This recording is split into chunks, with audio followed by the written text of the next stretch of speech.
नमस्कार विद्यार्थी मित्रांनो, मी प्रशांत टाकणे प्रशांत क्लासेसमध्ये आपलं पुन्हा एकदा मनपूर्वक स्वागत करतो. विद्यार्थी मित्रांनो, आजच्या लेक्चरला आपण जिल्हा चंद्रपूर विषयी थोडक्यात पण महत्त्वाची माहिती अभ्यासणार आहोत, जेणेकरून तुम्हाला ते परीक्षेच्या दृष्टीने खूप महत्त्वाचे असणार आहे.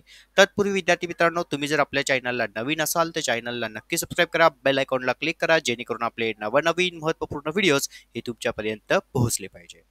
चला, प्रत्येकाने आपल्या नोटबुकमध्ये व्यवस्थित कंटेंट पॉईंट सगळे लिहून घेत चला, कारण लिहिलं तर तुम्हाला त्या गोष्टी सरावातनं तुमच्या लक्षात राहणार आहे, ही गोष्ट लक्षात ठेवा. चला, सगळ्यात महत्त्वाचं जिल्हा चंद्रपूर.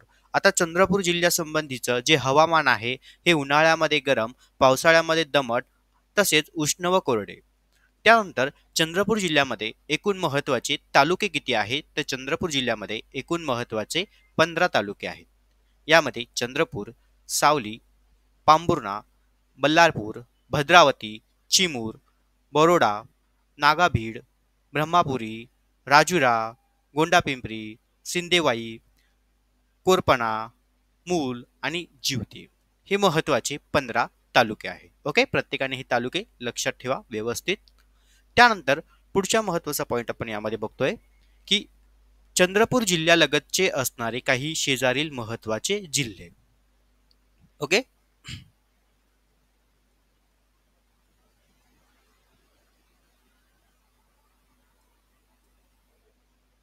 ओके, हा एक पॉईंट पहिला समजून घ्या.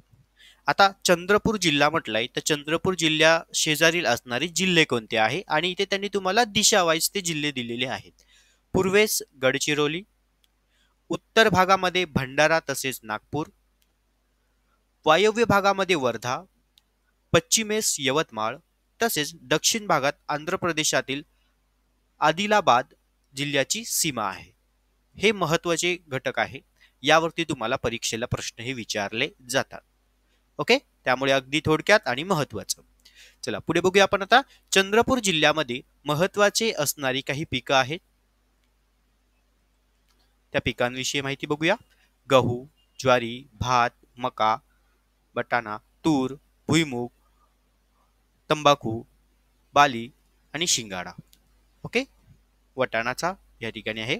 त्यानंतर महत्वाचे असणारे काही उद्योगधंदे: पोह्यांच्या गिरण्या, लाकूड कटाई, हातमाग, कागद, काच, सिमेंट, रेफ्रिजरेटर, मॅग्नीज, शुद्धीकरण आणि जिनिंग व प्रेसिंग हे महत्वाचे त्या ठिकाणी उद्योगधंदे आहेत.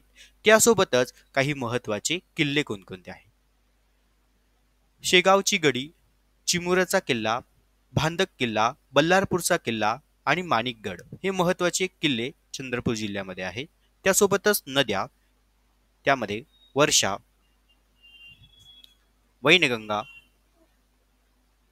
ओके, इथे टायपिंग मध्ये झाले वर्धा येणार आहे, सॉरी. ओके, इथे वर्धा, वैनगंगा, अंधारी, मुला, पाथरी, सरनाई, इरेई आणि पोना. त्यानंतर पर्वत: चिमूर व मूल टेकड्या, चांदूरगड व पेरजागडचे डोंगर. त्यानंतर मृदा: चुनखडक व वाळू असलेली मृदा. त्यानंतर काही महत्वाचे धरण प्रकल्प: डोंगरगाव, घारगाव, अंधारी, मरेगाव, असलमेठा या ठिकाणी काही महत्वाची धरणं व प्रकल्प आहेत. त्यानंतर काही महत्वाचे ठिकाणं: बल्लारपूर, यामध्ये वर्धा नदीकाठी वसलेले तालुक्याचे ठिकाण, यामध्ये कोळशाच्या खाणी, औष्णिक विद्युत निर्मिती केंद्र आहे. त्यामुळे तुम्हाला पेपरला हा एक महत्वाचा IMP क्वेश्चन येत असतो, याकडे व्यवस्थित लक्ष द्या. त्यानंतर महत्वाचा ताडोबा: राष्ट्रीय उद्यान, व्याघ्र प्रकल्प, ताडोबा तलाव, वाघ, गवे, बिबटे, अस्वल, रानटी कुत्रे, कोल्हे, चितळे, नीलगाई, चिंकारा, विविध सरपटणारे प्राणी, कीटक, पक्षी या सर्व गोष्टी यामध्ये आढळत असतात. त्यानंतर पुढचा महत्वाचा पॉइंट, काही महत्वाचे आणखीन मुद्दे, जसे की आता चंद्रपूर, इरई नदीकाठी वसलेले शहर. हा एक तुम्हाला MCQ ला वस्तुनिष्ठ बहुपर्याय प्रश्नाला ह्या ठिकाणी हा प्रश्न तुम्हाला विचारला जातो, त्यामुळे हा एक IMP करून ठेवा. तसेच जुने गावचे किल्ल्यात वसलेले आहे.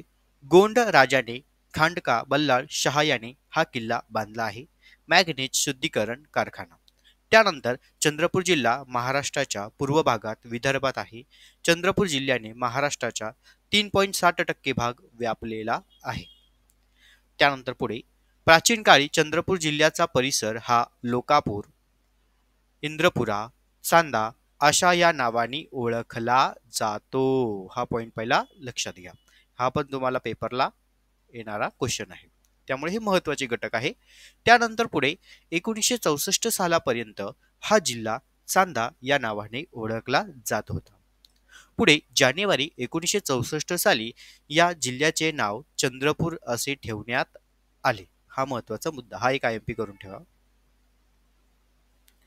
चंद्रपूर, गडचिरोली दोन्ही जिल्हे स्वतंत्र नव्हते, म्हणून या ठिकाणी 26 ऑगस्ट 1982 रोजी चंद्रपूर व गडचिरोली हे दोन्ही जिल्हे काय झाले?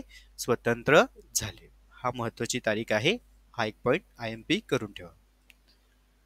त्यानंतर पुढे सगळ्यात महत्त्वाचा पॉइंट, सर्वसाधारणपणे चंद्रपूर जिल्ह्याच्या नेतृत्वाला चांदूरगड डोंगर आहेत. तसेच जिल्ह्याच्या पूर्व सीमेवर वैनगंगा नदी आहे. त्यामुळे गडचिरोली व चंद्रपूर जिल्हे वेगळे झालेले दिसून येतात. त्यानंतर पुढचा महत्त्वाचा मुद्दा, जिल्ह्यातील उन्हाळा तीव्र असून तापमान मोठ्या प्रमाणामध्ये वाढते, तसेच हिवाळ्यात तापमान खूप कमी होते. वर्धा व वैनगंगा नदीचा संगम गडचिरोली जिल्ह्यात वडा या ठिकाणी झाला आहे. त्यानंतर पुढे जिल्ह्यात चिमूर टेकड्याजवळ ताडोबा तलाव, पेरजागड, डोंगरा शेजारी घाडाझरी तलाव, मुलटेकड्याजवळ मळेश्वर तलाव, असोल मेंढा तलाव इत्यादी तलाव या ठिकाणी आहेत. तसेच जिल्ह्यामध्ये भात हे प्रमुख पीक पिकवले जाते. हा एक IMP करून ठेवा. बरोडा या ठिकाणी बाबा आमटेंचा आनंदवन प्रकल्प आहे. हा एक महत्त्वाचा क्वेश्चन आहे, तो एक IMP करून ठेवा. ओके, चलो इथपर्यंत व्यवस्थित समजलं. त्यानंतर पुढे बघूया आपण काही महत्त्वाची माहिती. सिंदेवाही या ठिकाणी ग्रामसेवक ग्रामसेविका प्रशिक्षण केंद्र आहे. हा पण तुम्हाला तुमच्या जिल्ह्यावरती एक प्रश्न त्या ठिकाणी विचारला जाऊ शकतो. त्यानंतर भद्रावती या ठिकाणी युद्ध साहित्य निर्मितीचा कारखाना या ठिकाणी आहे. त्यानंतर राजुरा, गोंडपिंपरी, मूल, चंद्रपूर यात राज्य सरकारने नक्षलवादी रोखण्यासाठी विशेष कृती योजना सुरू केलेली आहे. जिल्ह्यात आदिवासींची संख्या जास्त आहे. राज्यातील पहिला लोहपोलाद प्रकल्प याच जिल्ह्यामध्ये उभारला गेला. ओके, हा एक महत्त्वाचा पॉइंट. पुढे घ्या. काळ्या सोन्याचे शहर म्हणून या ठिकाणी ओळखले जाते. ताडोबा राष्ट्रीय उद्यानामध्ये मगरी आहेत. त्याचसोबत कुष्ठरोगांच्या पुनर्वसनासाठी आनंदवन प्रकल्प बाबा आमटेंनी इथूनच सुरू केला. अशी ही महत्त्वाची थोडक्यात आणि परीक्षेच्या दृष्टीने येणारी ही माहिती आपण आजच्या ह्या लेक्चरला अभ्यासली. व्हिडिओ जर विद्यार्थी मित्रांनो मनापासून आवडला असेल तर चॅनलला नक्की सबस्क्राईब करा, बेल आयकॉनला क्लिक करा, जेणेकरून आपले नवनवीन महत्त्वपूर्ण व्हिडिओज हे तुमच्यापर्यंत पोहोचतील. सर्व विद्यार्थ्यांना परीक्षेच्या दृष्टीने ऑल द बेस्ट. धन्यवाद.